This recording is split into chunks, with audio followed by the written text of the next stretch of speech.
अरे चुप रहिए, सम्राट चौधरी मरवा देंगे। सरकार से सवाल पूछेंगे तो मरवाइए न देंगे। दरअसल सम्राट चौधरी पे गंभीर आरोप लगाए जा रहे हैं और अब लगातार आखिर ये आरोप कौन लगा रहा है, इसके पीछे की क्या बड़ी वजह है और बिहार की राजनीति में ये बयान क्यों इतना खास है, इस वीडियो में हम आपको बताएंगे। लेकिन उससे पहले अगर आपने अभी तक हमारे यूट्यूब चैनल संक्षिप्त को सब्सक्राइब नहीं किया है तो जल्द से जल्द सब्सक्राइब कर लीजिए।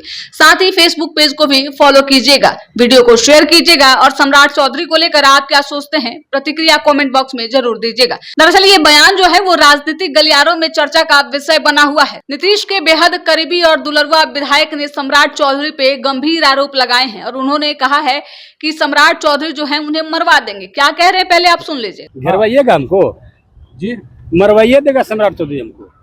सम्राट चौधरी मत बोलवाइए सम्राट चौधरी आपको कैसे मरवा देगा कैसे? अरे छोड़ो यार, आप पूर्व विधायक हैं गोपाल जी, आप कह रहे हैं कि सम्राट जी आपको मरवा देंगे। क्या बोल रहे हैं, क्या मानते हैं? गाजीपुर में जो बीजेपी हार गई, कारण कौन है? देखिए कारण है, आप लोग सोचते हो प्रशांत किशोर जीत गया। प्रशांत किशोर तो जीता, पढ़े लिखे थे, मुखर वक्ता थे, लेकिन जंतर मंतर हिंदुस्तान के अंदर इतना जो छात्र आंदोलन किया यह लाभ मिला। और बांकीपुर जो विधानसभा है बुद्धिजीवियों का जगह है, तो वो साधारण लोगों को लड़ा दिया। किसी बड़े आदमी को, ऐसे भाजपा में बहुत लोग थे, उनको लड़ाता तो चुनाव जीतते। कोई विकल्प नहीं मिला, सम्राट प्रशांत किशोर को वोट दे दिया। नीतीश कुमार नहीं थे, इसीलिए इस तरीके से हो गया। नीतीश जी रहते तो अरे है तो भाई, नीतीश कुमार के का चेहरा देख के वोट दिया था। नीतीश कुमार नहीं रहे तो लोग परिवर्तन ले लिया। सम्राट चौधरी तो खुश नहीं है। सम्राट तो अच्छा का हेल बोलवाते हैं, क्या करता अच्छा काम नहीं खराब। और देखे न जैसे बने ना, हर का गमछा वाले को रपटने लगा, हर का गमछा वाले को रपटने लगा। अगर नहीं रहे ना उनके साथ आईएएस लोग, क्या क्या बकेंगे, लाठी दांग किस पर चला देंगे, कोई ठिकाना नहीं। सम्राट चौधरी आपको किससे डर है, कौन मरवा देगा? हमको किसी का डर नहीं, पता नहीं है। अब ये तो हम तो अपने फाइटर आदमी है सब, अब ये तो बोले, फाड़ के फेंक देने वाला। अभी तो बोले हैं ना। सम्राट चौधरी तो अरे सरकार के विरोध बोलवाते हैं तो मरवे न करे हमको। सरकार के विरोध में जो बोलेगा उसको मार दिया जाएगा। मार दिया जाएगा। सरकार के विरोध में कोई बोलेगा तो मार दिया जाएगा। बिहार में ऐसा है क्या? ऐसा है, तो विपक्ष में तो तेज अब हो गया, अब हो गया। अब हो गया है, अब अरे हो गया है। गंजन क्या ना, ये नीतीश कुमार का नियम कानून निकला हुआ था, जो पूर्व मुख्यमंत्री उनको घर मिलेगा, लेकिन उनका पहले सिक्योरिटी गार्ड छीना गया, उसके बाद घर खाली कराया गया। क्या गंजन नहीं हुआ उनका? क्या कर लिया नीतीश जी?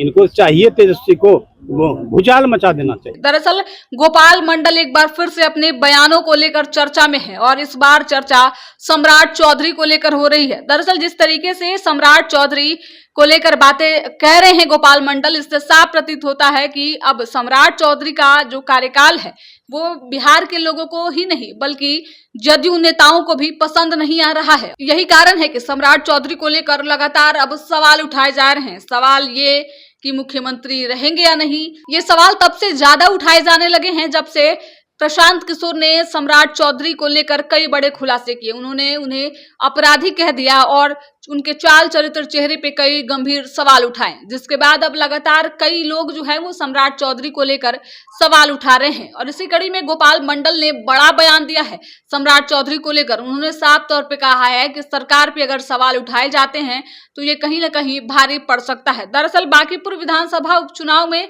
भाजपा को हार का सामना करना पड़ा है, जिसके बाद अब तमाम नेता अपनी अपनी प्रतिक्रिया दे रहे हैं। और इसी कड़ी में अब जदयू के कई बड़े नेता लगातार ये दावा कर रहे हैं कि भारतीय जनता पार्टी अगर बांकीपुर हारी है, अपने 30 वर्षों का अवैध किला को बचा नहीं पाई है, तो इसका कारण सिर्फ और सिर्फ सम्राट चौधरी है।